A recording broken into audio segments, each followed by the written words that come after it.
let's go back in time. Just a little bit. Somewhere in the ballpark of 1984, July the 8th. And let's have a chat about a particular lecture given by Manly P. Hall. Now, Mr. Manly has a very large reputation out there for being controversial, shall we say. So let's have a look at this. Regardless of what we might think of the author, let's just have a look at this material, see what comes up out of it. Okay? If you are uncertain or if you have any issues, bring up your circles, place your wards, use your angles or angels of protection, and find your way that you need to in order for us to enjoy our time together. So what do we got? I don't even know why I've got this on. I was listening to something earlier. So this particular lecture, like I was saying, was done on July 8th, 1984 by Manly P. Hall as part of the Esoteric Alchemy and the Transmutation of Attitudes. On the Transmutation of Attitudes. Lecture notes number 322. It's a lot of notes. It's not really a few hundred. I could probably write more if I wanted, but it's not a competition.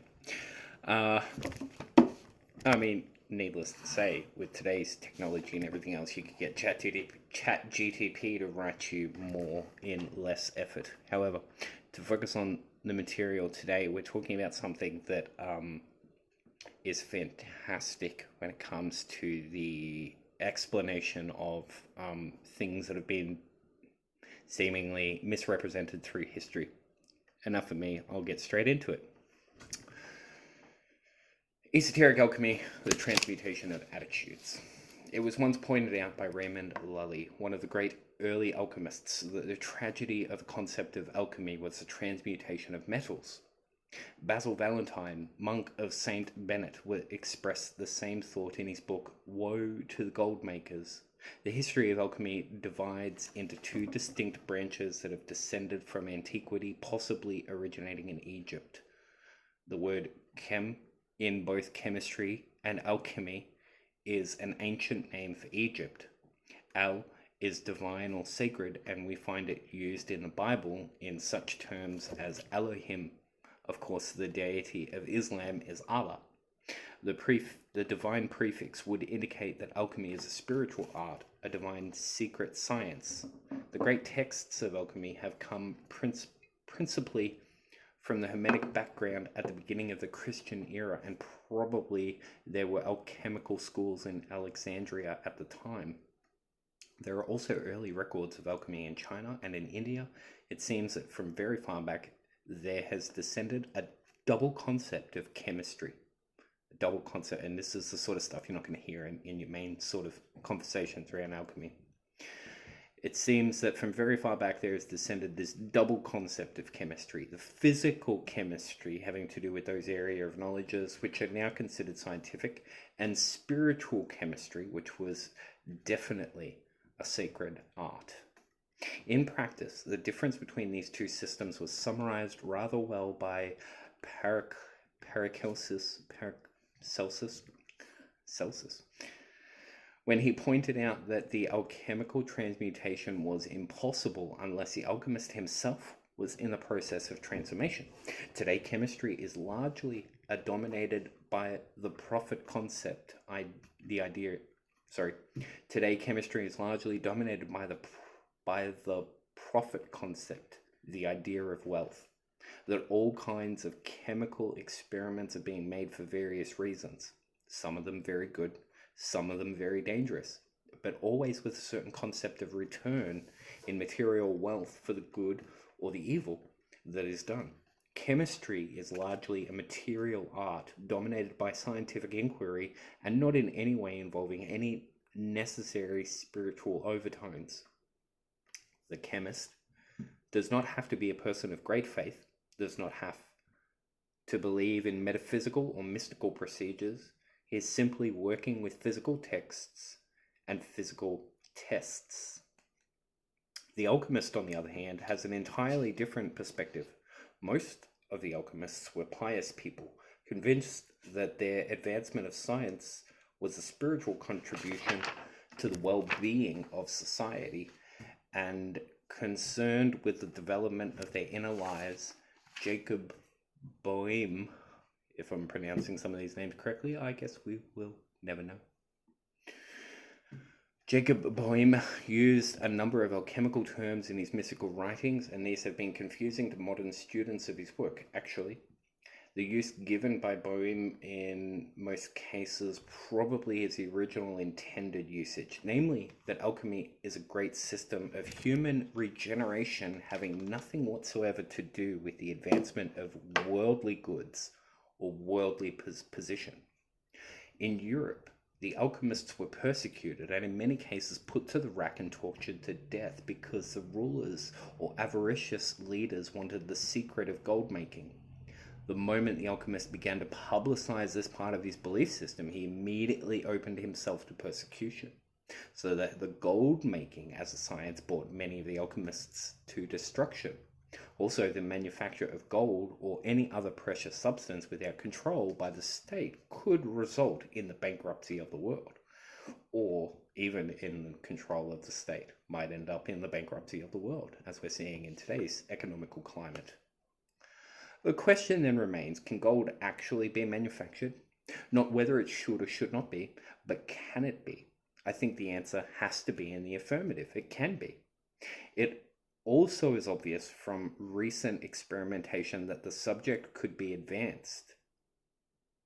But this is not the real purpose of alchemy, and where the chemists get together to raise their own level of economic living, the scientists run into a very desperate prostitution. The ancient alchemists were using symbols at a very early date. In many cases, the symbols were accepted as literal pictures, but this has led to further confusion. We know, for instance, that in ancient alchemy, the great retort in which all the experiments were being made was a symbol for the solar system itself, viewed as a globe within which all the chemistries and alchemies of existence were taking place. The ancients believed that this world in which we live is a great theatre of mysteries, the secrets of which have never been solved. Actually, the world is strangely complete within itself, containing everything necessary for the finite perpetuation of itself. This condition remains rather peaceful and natural until human ambition and avarice begin to take over. The ambition of the average modern person is involving fame, distinction, or wealth. Therefore, he immediately is using knowledge for the formation directly or indirectly of gold. He may not make the gold in the retort, but he will sell secrets or scientific formula, which will bring him those rich financial rewards.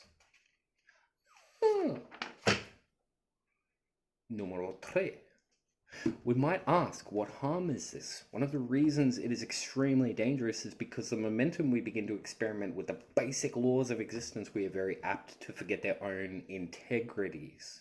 Natural laws have to be obeyed, and we are not interested in obeying natural laws, but in changing them to fit our conveniences.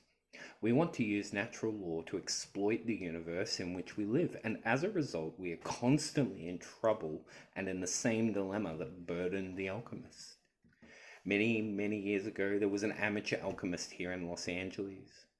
He was a delightful old German gentleman, and for a prosaic living, he worked in a cheese factory, but he was experimenting on the side throughout most of his life, trying to work out some strange and mysterious formulas that had been descended to him from the past. Before passing on some years ago, he donated most of his alchemical books to our library. He was certain there was an answer, but that he had not been able to live long enough to find it. Another acquaintance engaged in alchemical speculation followed every rule in the book he could find, and of course, soon found that every book had a different rule. This was confusing and frustrating to him. He bought a lot of apparatus and instruments, followed his hunches and hints, and was always on the verge of a great discovery that never happened. What he did not have was a deep, abiding love of God, faith, or mankind. He was simply an intellectual convinced that a science could be made to work. What the science meant in terms of his own character never seemed to occur to him. In the alchemy of China and India, the symbolism moves from chemistry to all kinds of vibratory patterns. In China, alchemy was tied in with the music and the musical scale, the harmonics of life. The ancient Greeks and the Pythagorean period combined all their knowledge of cosmogony and the actual reformation of man into a great mathematical formula which was never to be taken literally, but was to become almost like a mantra, a sacred statement which, if obeyed, could produce tremendous results. Hermetic philosophy also became involved in alchemy. The Hermetists of Alexandria followed a mysterious being known to them as Hermes Trismegistus, or Hermes the Thrice Great.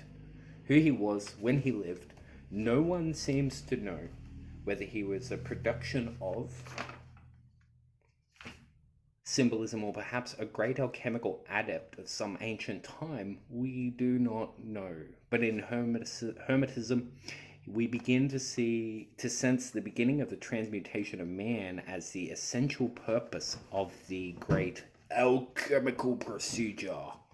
In Europe, in addition to their other problems, it was... I make myself laugh. It was necessary for the alchemists to be careful in the promulgation of some of these beliefs because of their bitter opposition of the clergy. The clergy sensed the fact that in some way alchemy was a religion, and they were therefore quite sure it had to be included among the heresies. As a result, however, the motion for Arabic knowledge into Europe, the alchemical secrets passed into the keeping of persons like Paracelsus, Kunrath, and Valentine, and these persons gained their knowledge of the alchemical processes largely from Constantinople and Baghdad. This, of course, meant still more that the knowledge had to be held in secrecy against the persecutions and martyrdoms that were popular in Europe at that time. In many parts of the world, alchemy was recognized for what it actually was, a series of symbols intended to convey a major operation concerning the transmutation of man himself. Without this transmutation, none of the great good things we dream of can come about.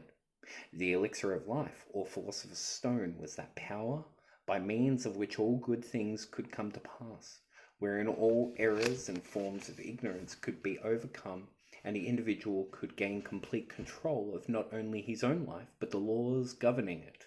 Therefore, we come to the particular question that seems to be very much in the medieval alchemical tradition, that is there any proof of transmutation? Is there any actual evidence of things being completely altered? Has there ever been a scientist that could completely alter anything? He could modify it, yes. Improve it to a degree, and he could destroy it always. Well, that's pretty clear. But the process of actual transformation of a thing from what it is to something completely, totally different, this has been a question of concern in alchemical research for ages, and the evidence for transmutation is extraordinarily simple. The answer lies within the human body itself. The process of digestion of food requires a transformation of elements. It requires an almost instantaneous adaptation of certain principles to special usages for which they were not originally intended. It is possible, therefore, for food which is taken into in some way maintain a life. It is possible for food which is taken in to maintain a life principle which is not a food and not in the body otherwise, but is used to nourish the life or principle in the human being. this gets a little bit tricky with trying to differentiate the difference between the two different chemistry bodies. So we take food in. For food which is taken into in some way, maintain the life principle which is not a food and not in the body. So somehow the food is maintaining our energetic aspects at the same time. That's implying. I'll start from the start again. It is possible, therefore, for food which is taken into in some way, maintain life principle which is not a food and not in the body otherwise, but is used to nourish the life or principle in the human being. The bread, butter, vegetables, fruit, milk, and other foods keep alive something that is not any of them, which throughout life will continue to cause the heart to beat, to circulate the blood, to nourish the functions of the human being until the end of life. Out of what goes into him, what comes out of him, arts, sciences, poetry, music, philosophy, religion, economics, they all come out of someone who is nourished by the food. The atmosphere around him, water, the rays of the planets, and the light of the sun and moon. The symbolism of the wedding of the sun and the moon in alchemy is very important, not because there will be a wedding in the sky of the two luminaries, no, duh, but because of the union of these principles for which they stand for inside the human and also external to the human. Thus, there is the amazing evidence of the one life flowing behind all forms and made available through nutrition to every creature. From the harvests in the field, a world is nourished, and those who absorb these harvests become proficient in many forms of activity. In the Christian doctrine of the Eucharist, a divine blood parallels in alchemy the elixir of life. How this divine blood operates is not clear to many people, but in some mysterious way, universal life supports the life of the people. People who may never be aware of the source of their own nutrition, and in a mechanistic era such as ours, do not care about the source of their nutrition. Out of this has come a new concept of nutrition, a concept involving vitamins, proteins, carbohydrates, an entire system of nutrition based upon the development of highly specialized nutrients from the various food materials we eat. All these nutrients have something to do with the maintenance of the various structures of the human body. In this sense, there is an acceptance of alchemy without any understanding of it. Here, there is a realization that nutrition does do the work, but how and why it does it, and how one general type of nutrition can maintain an infinite diversity of creatures is another situation that is difficult to understand. Some of these questions are things that very few people really think about. Not only just what is the diet that is good for me, but why is it that an entire diet sustains an entire population? Like, how does everybody react to the same thing in similar ways? What are the causes behind this? Is it just because we're all built in a similar way? That's the general assumption. But to my understanding, people in the scientific world generally don't invest money into these trains of thought or investigation based on the obviously clear, reasonable circumstance and assumption that we would say all humans process wheat the same because we've all got the same organs, the same bits and pieces. The mechanistic model of the universe. Sorry, carrying on. The nutrition must be conditioned to the creature which is receiving the nourishment. So we have within our bodies, it's a very unpopular opinion too, that a diet is suited to an individual based upon their use and location and life. Very uncommon perspective. The nutrition must be conditioned to the creature which is receiving the nourishment. So we have within our bodies an extraordinary laboratory. A laboratory, the mysteries of which we have not begun to touch, and we still have no freaking idea, even with much more advancements since 1980 something with quantum mechanics, unified physics, and all the rest of it. ATP, the amount of ATP that we burn versus the amount of food. Okay, so the amount of food that we intake versus the amount of energy that we output just doesn't match up. There's something else going on there. Someone can prescribe various materials for our common nutrition and for special emergencies that arise, but prescribing them is not creating them, and prescribing them is not understanding them. We have simply come to know that certain materials have certain effects, and we depend upon them to maintain the procedures which we hope will strengthen and lengthen our life expectancies. And that's basically the assumptive practice that all medical practices operate under. And that's proven by the fact that when you go into these places, they say, how's it going? Okay, it's not going well. We'll adjust it. We'll modify it based upon your circumstances. And then they pretend like it's not like that. Immortal life is one of the beliefs of alchemy. And there are a number of... I'll try to cut my edits out. Verbally, I'm not going to edit this video. It's all filmed absolutely live and raw, hence the rocky table and everything else. So I hope you're enjoying. Immortal life is one of the beliefs of alchemy, and there are a number of very quaint and unusual concepts about this matter. Some of these concepts are difficult to understand even now, but we know that they definitely believe that. But we know that they definitely believe that there were in the world a few individuals who had solved the mystery of alchemy. The master of all alchemists was Elias Artista, the most celebrated of all Hermetic adepts and philosophers. No one really knew him, although we do have 2 or 3 early books in the library in which alchemists described a meeting with him. The symbol of the perfect alchemist. Elias Artista had a number of disciples who came very close to him in achieving the ends which he sought. His powers were such that he would appear in laboratories where worthy persons had worked very hard for years and given them a hint or a little advice to advance their researches, only to disappear and to never be seen by them again. He appeared in many nations in many different guises and spoke many languages.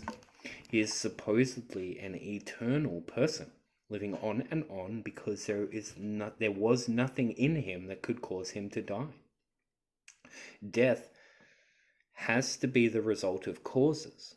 Life expectancies are increasing constantly, but life expectancies to reach a phenomenal extension of time are now either a phenomena in themselves, the result of very serious scientific conditioning, or constitutional ability to adapt nutrition over a longer period of time than is possible for most people. The alchemists pointed out that the beginning of the alchemical experiment was to remove all friction from life. By friction, it's meant wear and tear. Now, what is wear and tear? To most people, it means doing the things that they have to do and have no particular interest in doing. Wear and tear is also the result of the lack of control of the mental, emotional, and physical activities of the individual. All of these activities use energy. A large part of the energy we use, we waste. We are not conserving it, not taking care of this mysterious vitality that comes to us. We are allowing it to be expended in all kinds of useless ways. Of course, we have to make physical adjustment for employment, but it is not the work necessarily that is the greatest cause of problems. It is the attitude toward the work. It is the lack of enthusiasm, the lack of recognition, of significance, of the things that we do that depresses us. Emotional relationships out of hand can become a terrible enemy to vitality. Worry, fear, anxiety, all of these use up part of the alchemical nutrition that is constantly being made within ourselves. If we waste it, we can no longer have it. If we use it unwisely, it is dissipated. And to maintain artificial attitudes will gradually undermine the necessary functions of the body. To maintain artificial attitudes will gradually undermine the necessary functions of the body.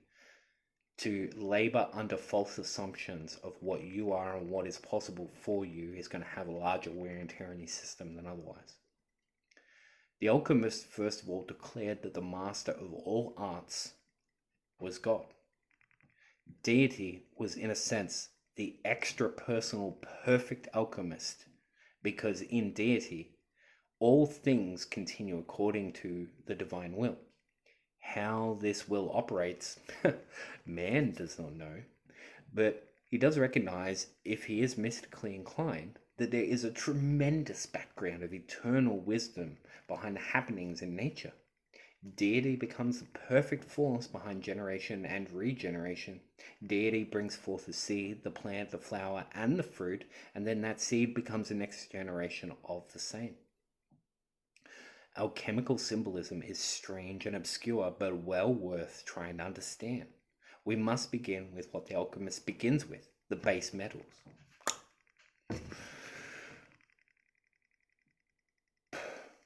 We must begin with things as they are here. We cannot build our chemical formulas from elements or substances not available to us. The beginning is to recognize the first operation is a transmutation of physical factors, elements, and properties. In other words, purification. If it is mercury, it must be purified. If it is sulfur, it must be purified. If it is salt, it must be purified. And if it is man, he must be purified. Girls, you already got it going on. Everything begins with the purification of removal of the dross, which limits the value and survival of elements, principles, and substances. That is an epic sentence right there. I'm going to repeat that. Everything begins with the purification or removal of the dross, which limits the value and survival of elements, principles, and substances. The alchemist starts with the concept of pure material with which to work.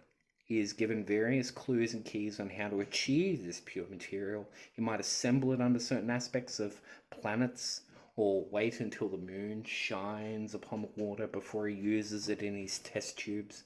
He may do all kinds of things. First, he must purify by gathering his materials from pure sources as much as he can. Most of the great experiments of Paracelsus and many others were possible because of the pure high atmosphere of the Alps, where materials were uncontaminated and grew to the fullness of themselves. In their day, there was no smog or congestion. These pure materials, having been found, became the basic elements in which they worked. The same problem applies to the individual. The alchemist must first purify his own body and his own nature. Until the body is cleansed, its various processes cannot be refined, while all the integration and organization of his abilities and capacities, the improvement of his nature through learning, meditation, and contemplation all lead up to, contribute to, and make possible a final internal illumination. The final secret has come from inside. Oh, out from in. We'll get it anyway. Therefore, everything has to be refined until the soul of itself is available, and in man it is his own soul. Until this is available, he labors in vain. Those efforts that have to, hence the issue with gold making through history, people who are laboring under the assumption of making gold are probably more than likely heavily distorted, if at the very least operating under fear.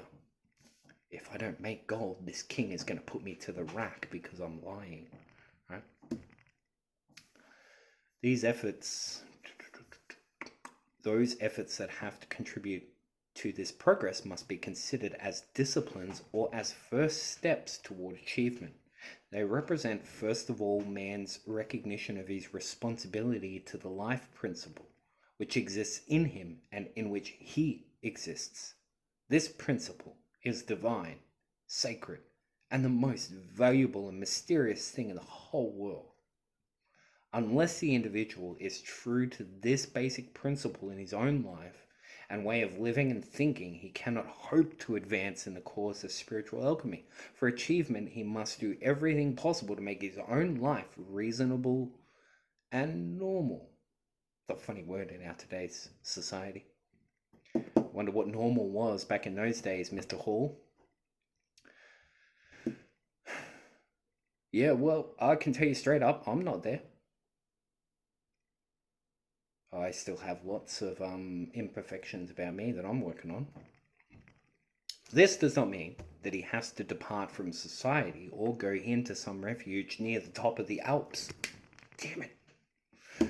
But there must be an establishment of basic harmony within himself. Harmony is the proof of the compatibility of the elements. Harmony is the ability of different chemical elements to work together. Only possible when they are purified. In their gross form, they will never be compatible. Salt and sulfur, in the form of the physical elements available for purchase, can never be compatible. I found this fascinating, this particular part. I've heard people talk about how salt is bad for you. Get ready. When I find my place. Salt and sulfur in the form of the physical elements available for purchase can never be compatible. And that's getting to the crux of the argument about salt being healthy or not. It is necessary to cleanse them both, salt and sulfur, refine them, and remove them from those elements which are the cause of conflict. It is not the essence of the sulfur or salt that is the problem. It's not the salt.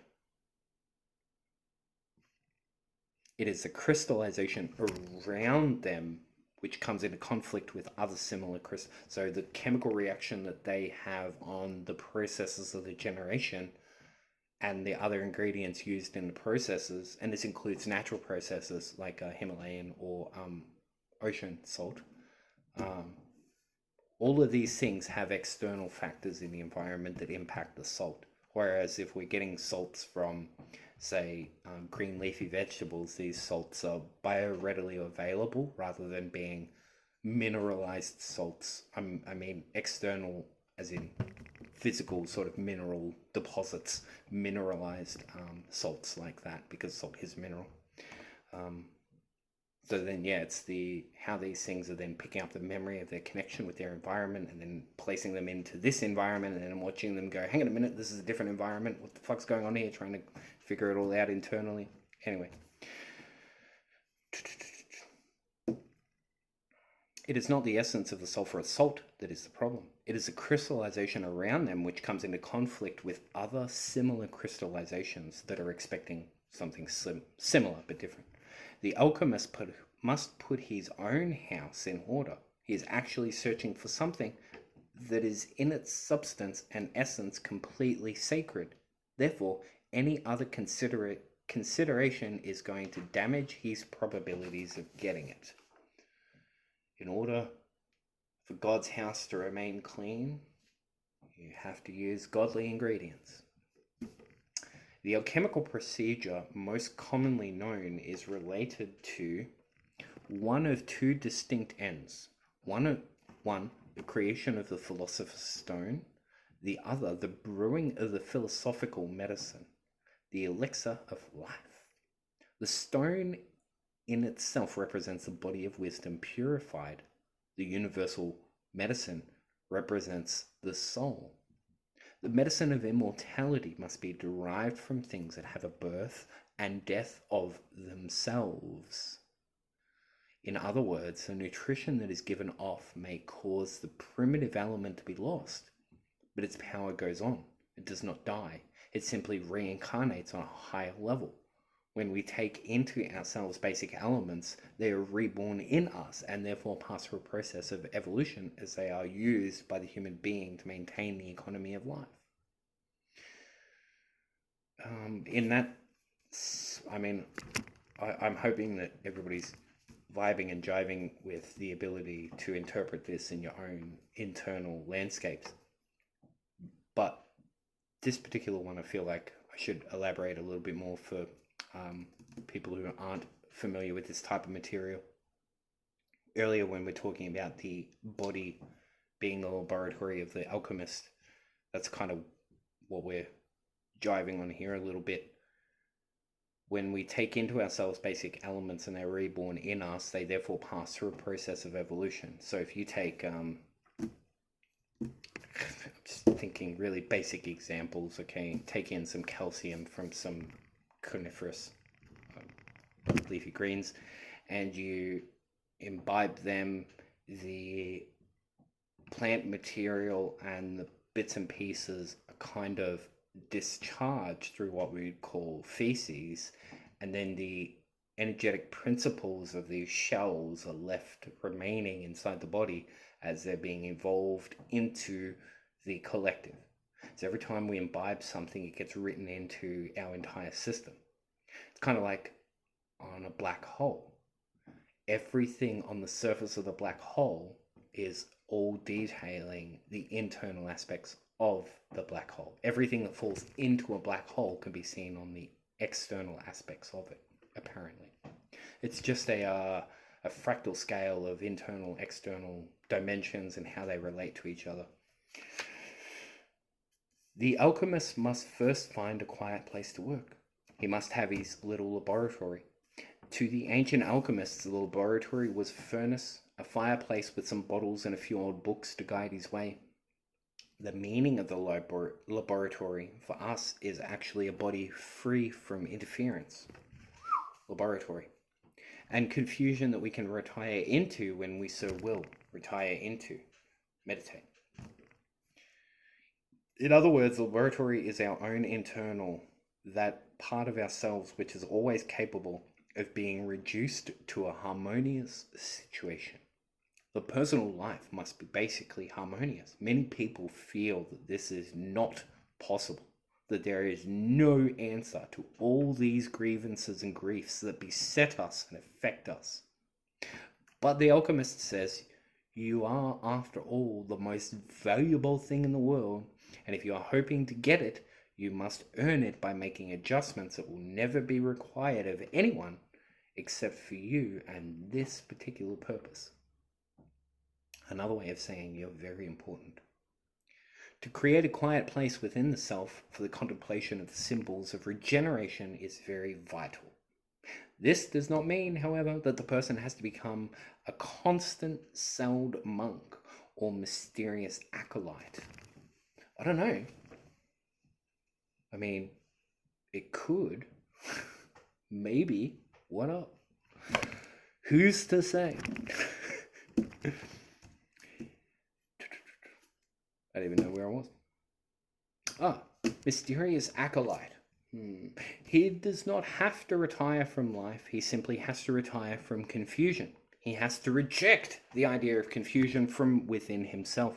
The acceptance of confusion is a form of ignorance. It is not real, but we are all subject to it. Confusion also means waste of energy, waste of time, depletion and inability in that state to contact a deeper and higher part of ourselves. That's pretty cool. Confusion also means waste of energy, waste of time, depletion and inability in that state to contact a deeper and higher part of ourselves. Confusion. Not finding the answers that are apparently already available to you.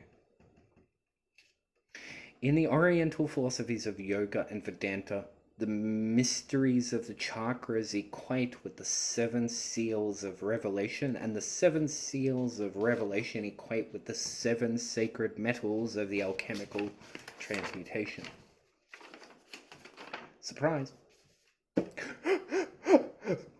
In the practice of yoga, it is very important, first of all, to recognize that the purpose is not to gain power in order to dominate someone else, nor to become free of the responsibilities of living. It is a way ordained by deity by means of which the wanderer returns home to the spiritual homeland from which he came. It is a part of the journey toward reality, toward the self, toward the infinite, which we are all seeking to understand. In alchemy, the quietude is the same as that recommended for yoga: to find a quiet place. In Tibet, there used to be an old monastery where they had an unusual way of training an acolyte in quietude. This sounds interesting, to say the least. They had him sit under a temple bell, and they rang it all the time until most people would have gone completely crazy. He was supposed to sit there and attain peace. He must reach a point where the clanging would mean absolutely nothing, or in which finally he was able to hear in this clanging the voice of God. There had to be a complete indifference to interruption. Indifference did not mean to neglect duties, but to endure abuses of all kinds. Indifference did not mean to neglect duties, but to endure abuses of all kinds. The alchemist also had to learn to achieve an absolute quietude that was not negative. Achieve an absolute quietude that was not negative. He was not looking for a psychic revelation, but simply finding the peace, which is the foundation for growth. After a certain amount of time in this allotted labor, he was able to quiet his nature and release from it certain basic powers already available to him, because he also had within himself the 7 seals of revelation in the forms of the vital organs, the various ductless glands, the various systems of the body, the composition of the blood, and the orifices of the heart. It is in this septimate cave of the heart that the great mysteries are revealed. Septimate. The heart becomes also part of the alchemical paraphernalia by means of which the individual receives finally the full support. The alchemists used as symbol of their achievement the lamb with the cut throat and the blood pouring from it, because of the idea of man being saved by the blood of lamb. Being a Christian here, using Christian analogies, right?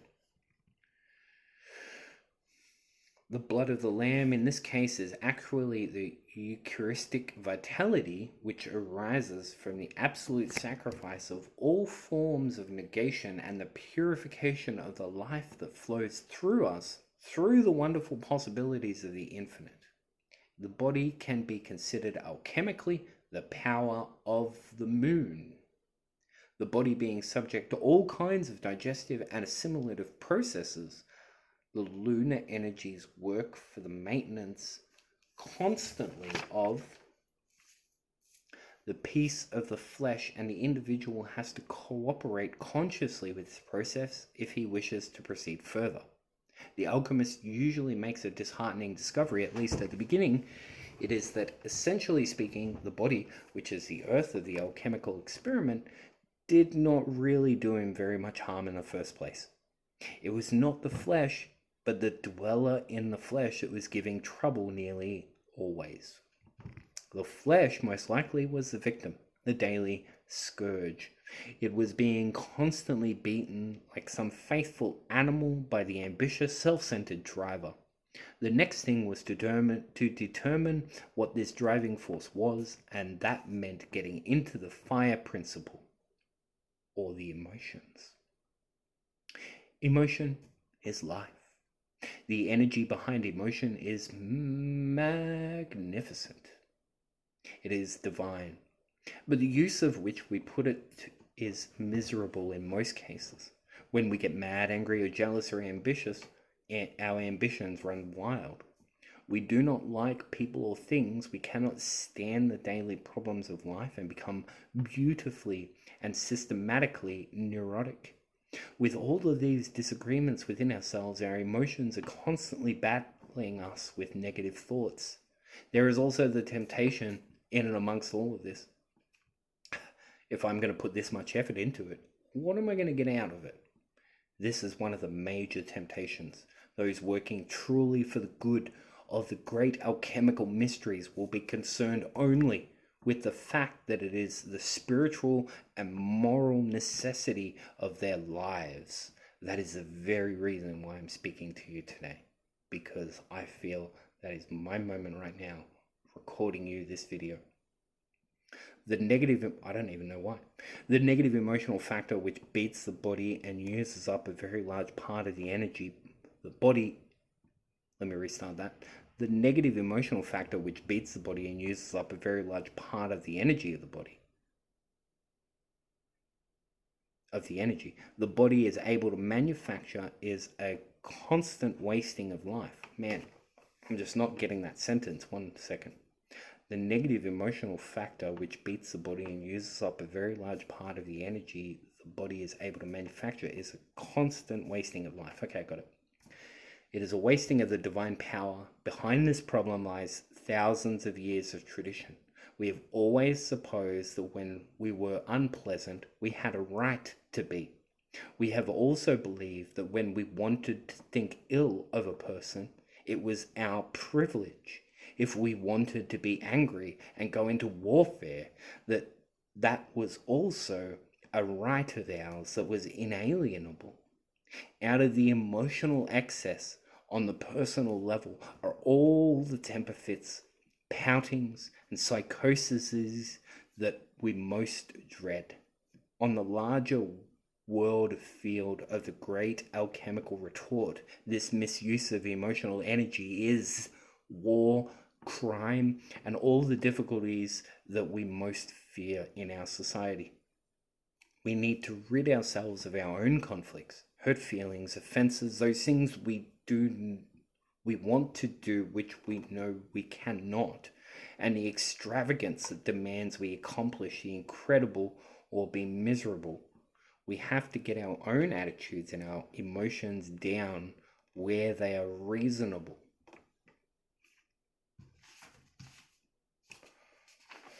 This particular part is one of my favorite parts. One of the best uses of emotion is through the arts and music, obviously. But in the ordinary commonplace of things, it is the qualities of kindness, affection, and compassion. Where these attitudes increase strongly, there is a change in body chemistry, and the emotions no longer persecute the body nor offer the body on the altar of private ambitions. Where these attitudes increase strongly, there is a change in body chemistry, and emotions no longer persecute the body nor offer the body on the altar of private ambitions. Interesting.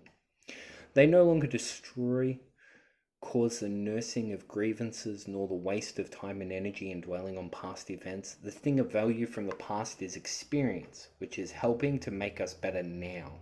The emotions can be beautiful, and emotions that are beautiful are well worth cultivating. But they must be sincere, real, and within a natural pattern of normalcy. Even the best emotion gets into trouble if it becomes hysteria. While the emotions sit around making trouble for the body, the mind arrogantly stands up and makes trouble for both. The mind sets the body in great habits, and these habits are mostly unreasonable. The mind is the final basis of career. It is that which we learn to do so well that we can get rich doing it. Career. The mind is planning forever to make $1 million out of the body. Another problem of the mind is that it argues and debates. If it is not up to its neck in politics, regardless of whether any of the candidates are worth voting for, the mind is the basis for telling other people how to live, even though the person does not know how himself. And the mind is that which comes to the conclusion that the more we accumulate, the happier we are, when every day this is proving to be an absolute falsehood and has continued every day since. The mind needs to be brought down to where it was intended to be, a sort of psychological bookkeeper. The mind is not the master of your life, although we have allowed it to become such. The mind is simply a very useful secretary, able to keep ledgers balanced. While we are giving all the mind's courses in computerization, it is going to be a long time before we can use these computers to find out what is wrong with ourselves. We may sometime, It may be someday that we will have to fight it out with the computers because they may be more right than we are. It's a strange time to be talking about such things. In any event, the mind is in a constant cause of agitation. Its ambitions and appetites know no bounds, and very often it forms a difficult and unfortunate partnership with the emotions. When the emotions justify an unfortunate attitude, there is definitely a bad situation. When the emotions tire the mind, that is one trouble. When the mind rationalizes the emotions, that can be another. The solution of these problems is a gradual recognition of the ascent of the being through these conditions. The stories in the great system of ancient mysteries, the rites of Eleusis and Dionysus, the rites of Horus and Isis, the rites of Buddha in India, China, and Japan, these were always arranged in 3 basic steps, and these 3 basic steps represent the 3 great levels of the personality. That part of ourselves which we have some inkling but very little understanding. They will also become the basic bulwark degrees of Freemasonry, and many fraternal orders have this same trichotomy of rituals and symbols. The 3 together constitute what might be themed the visual or tangible temples. In the body, these 3 powers are the grand masters of life, the ones upon which nearly everyone depends upon for survival, continuance, and the fulfillment of purpose. When something cannot be solved physically, we try to solve it emotionally. If that fails, we try to explain or rationalize it mentally. If all these fail, we are at a kind of wit's end. We simply drop back sometimes, feeling there is no answer, and turn to more familiar things. Those with an idealistic nature look beyond and see above these 3 steps something else, perhaps God, realizing there is something they still have to transcend more than they assumed necessary.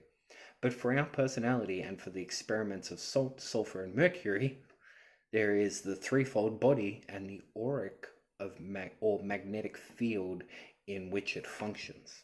So the 3 parts and pieces and the field that takes place inside. The magnetic field is very curious because it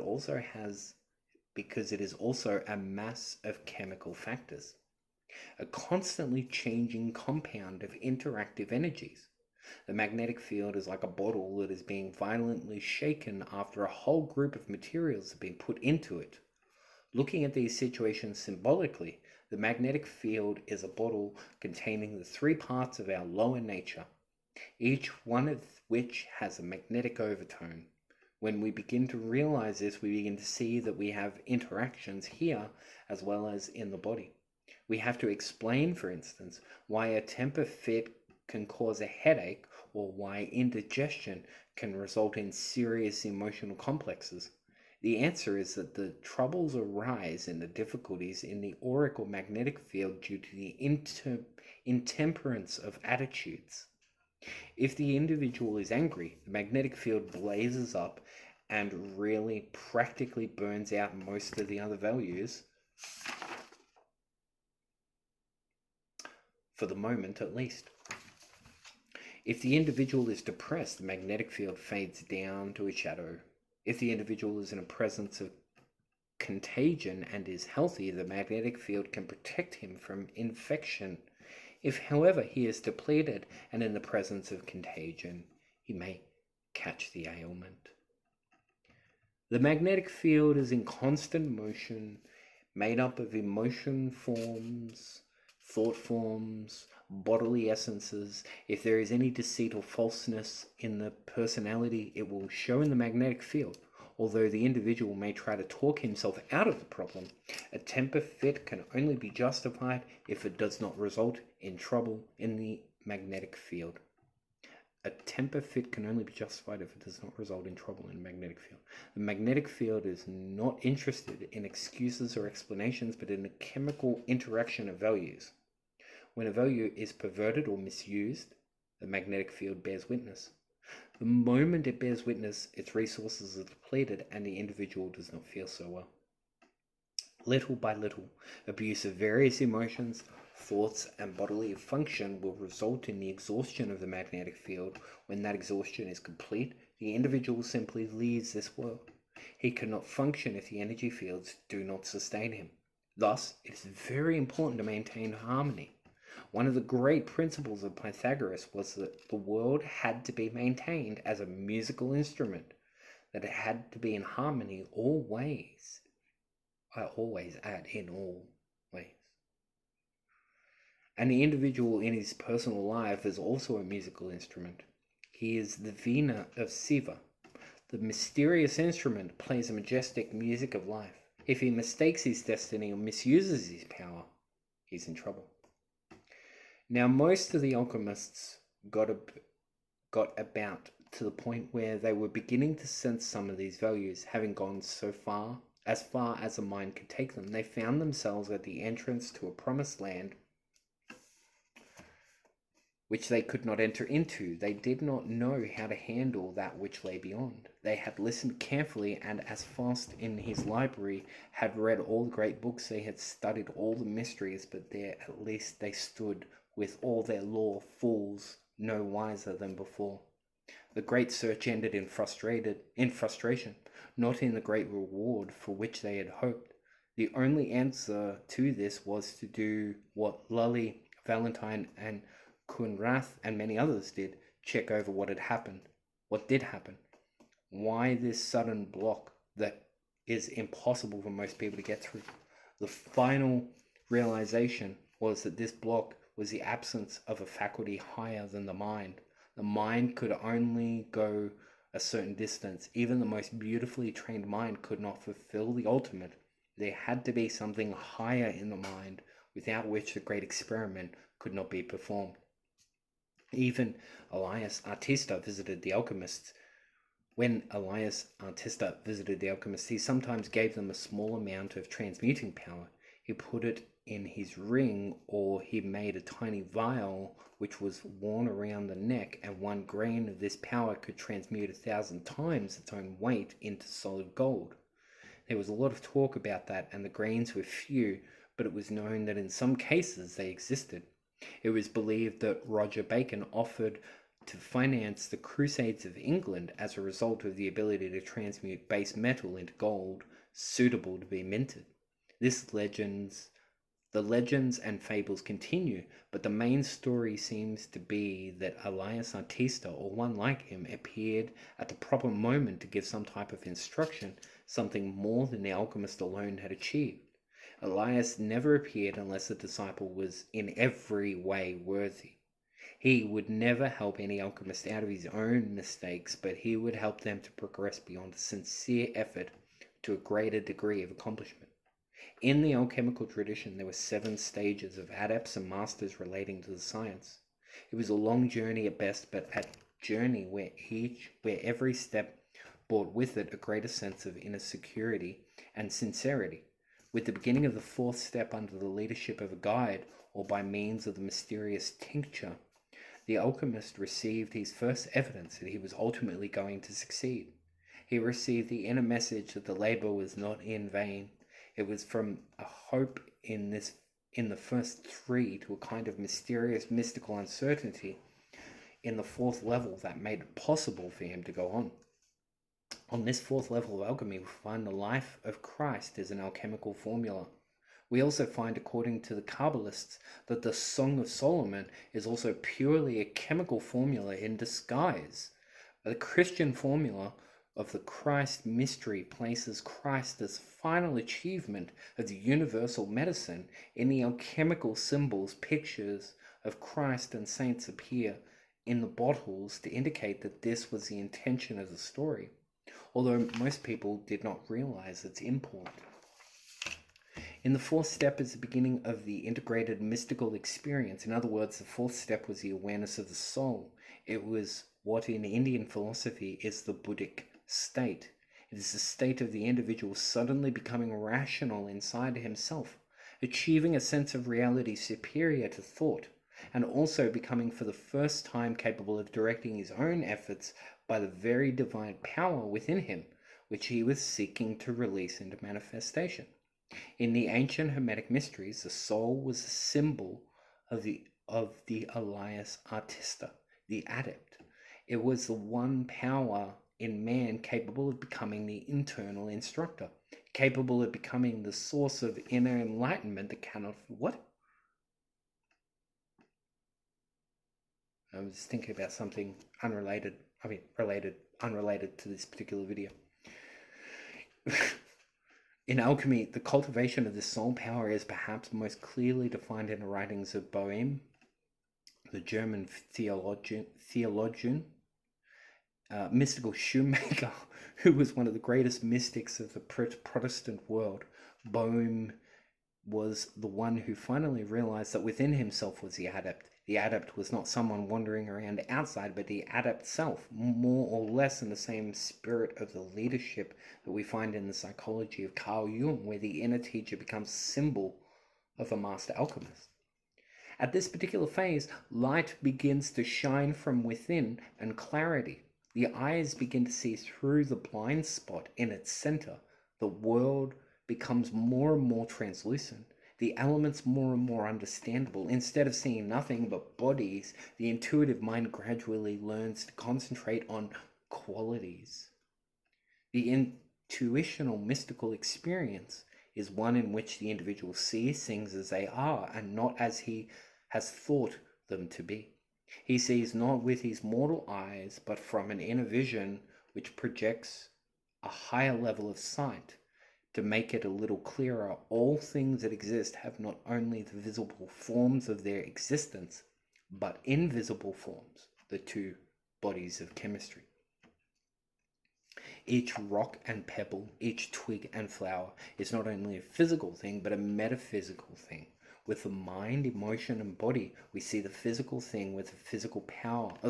With the psychic power of the soul, we see the psychic bodies of these things, the magnetic fields of them, and become aware of their degree of growth and the development of their potential. We also become able to watch clearly the result of combining them. We see the compatibilities and incompatibilities. We see the elements that work together and the works that cannot be reconciled. As we work with soul eye, we slowly become aware of the universal soul. For the first time, we are capable of seeing the quality of life.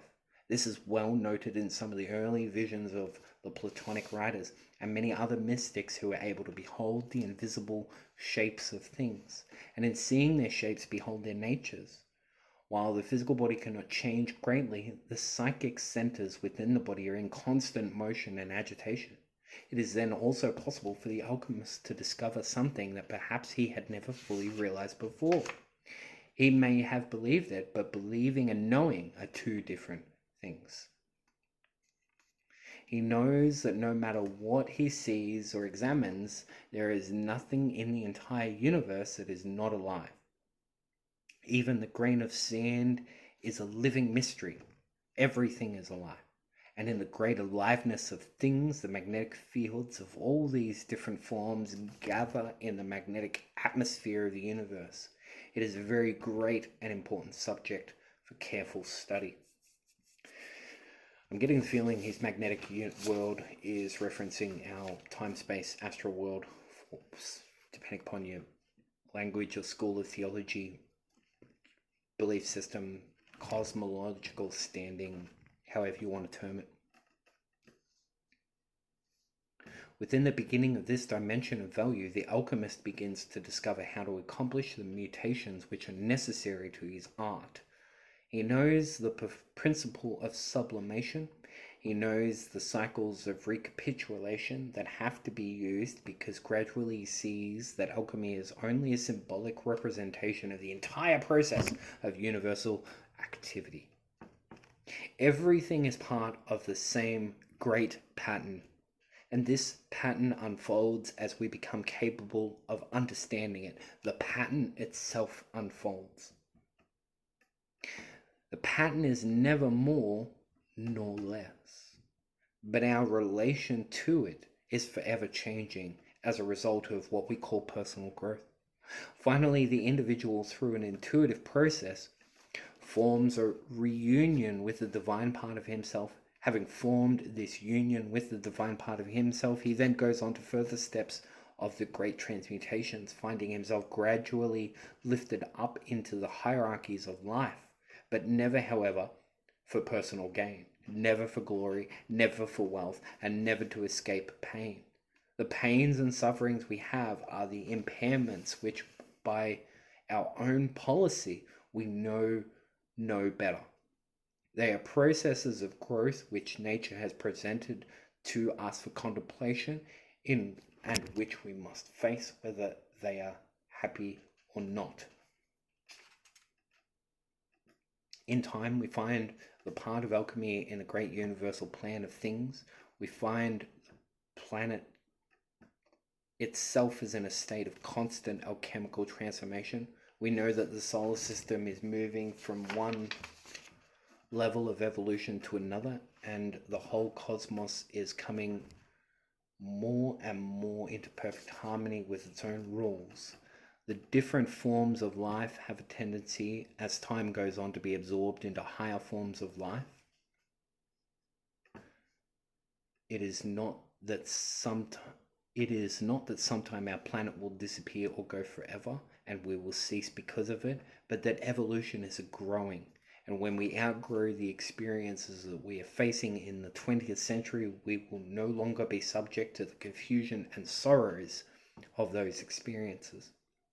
We have to solve problems. The alchemist's problem was to solve the mystery of himself. He had to find ways to outgrow his own limitations, and various systems have been advanced like that. Religion and philosophy have attempted the same thing, and science will someday attempt it, because science will have the instruments by means of which many of the great mysteries of antiquity can be solved. Regardless of the motive behind it or the methods used, the solution is the gradual transformation called transmutation, multiplication, and finally projection of the great work.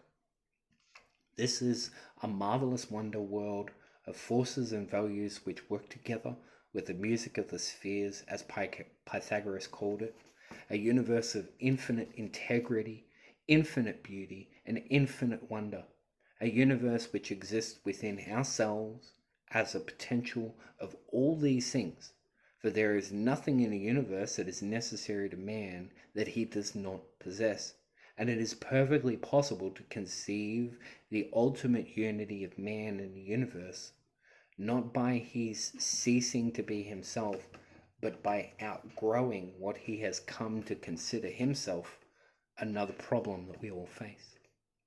We all think of ourselves as we are. We look around us, and we see our clothing, friends and associates. We limit ourselves to a kind of creature we seem. On the mental, emotional levels of vision, we see the inside the way we think it is. We look inside and we see ourselves as a more or less complicated mass of conflict and contradiction. We realize that we are nothing to brag about if we want to be really honest about it, but we can always think of something to brag about. All of these infirmities, weaknesses, limitations are taken for granted. The individual is what he is. He is going to be here a little while, and then he is going to leave. Where is he going? Most people are not very sure. But in any event, we take this selfness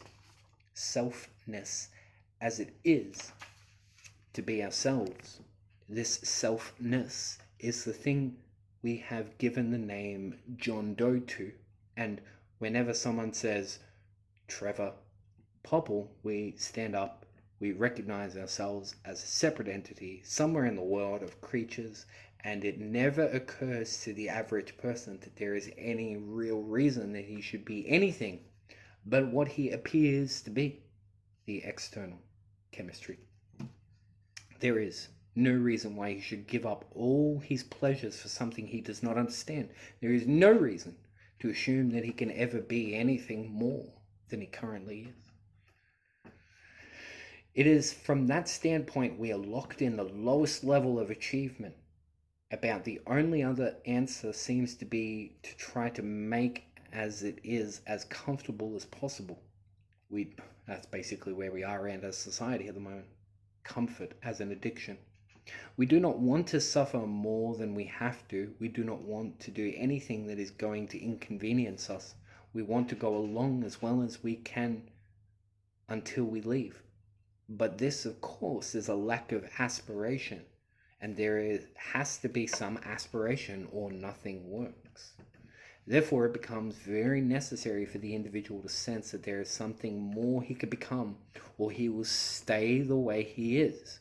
No amount of education can get him out of it, because education can only help the mind.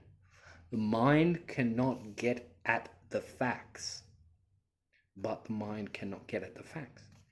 Out of growth, friendship, kindness, experience particularly, we need to release the soul power, the over-self of immersion. Immersion is capitalized, E-M-E-R-S-O-N. I'm going to have to define that afterwards. We have to release this inner superiority and give the best of ourselves immediate rulership over the rest of ourselves. Plato says that in this philosophic empire, the wisest lead. Those not so wise are still wise enough to follow honorably. To the individual, the best part of himself must be the leader of the rest. For the moment he rests leadership upon any contaminated level of his own consciousness, he is in trouble. The alchemist was a kind of being apart, a natural mystic, and there were many mystics who were not alchemists, but were also on the same general level. There is a small part of society, unfortunately small, that has discovered within itself the need for growth, the need to become more aware that there are certain nagging questions that need to be answered in order to live well now. We need to increase in all these values in order to make life in this world suitable to us. We have to try to find the answers to war and corruption. We realize as we are now, even though we may never be in a war ourselves, we are in a war and conflict with our neighbors and our families and within the biological structure of our own bodies. We realize that as we are now, even though we may never be in a war ourselves, as in on the front lines, he goes on to close out very clearly that yes, you are still likely in a war of conflict with your own neighbors, your own family, your own friends and colleagues, your associates and what are those sort of vague people? Acquaintances, all of these, and also obviously within our own bodies ourselves. Now this was fascinating, and my battery is about to drop out, so I hope I can finish my talk before it drops, but this was fascinating because it has some really interesting points here about,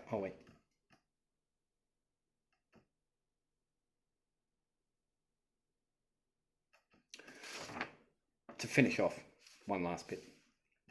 Something has to be done to arbitrate these things. The way of arbitration is a slow process of discipline by means of which we ascend the three personality factors of our lives and come into harmony with the fourth level. This, in the ancient astronomy, was the level of the sun, the fourth orbit. The wedding of the body and the psyche, or soul, was called the alchemist's marriage of the sun and the moon. Alchemy is actually a dedicated effort to find out where we come from, why we are here, and where we are going. It is also a science by which all science is built in selfishness can be rededicated to the common good of humanity. It is a way of applying all that we know to all the problems that we must solve. Step by step we become more knowing, more useful and more helpful, becoming better citizens here and, whether we realize it or not, better citizens of eternity. I'm not one who promotes the word citizen. Alchemical symbolism is a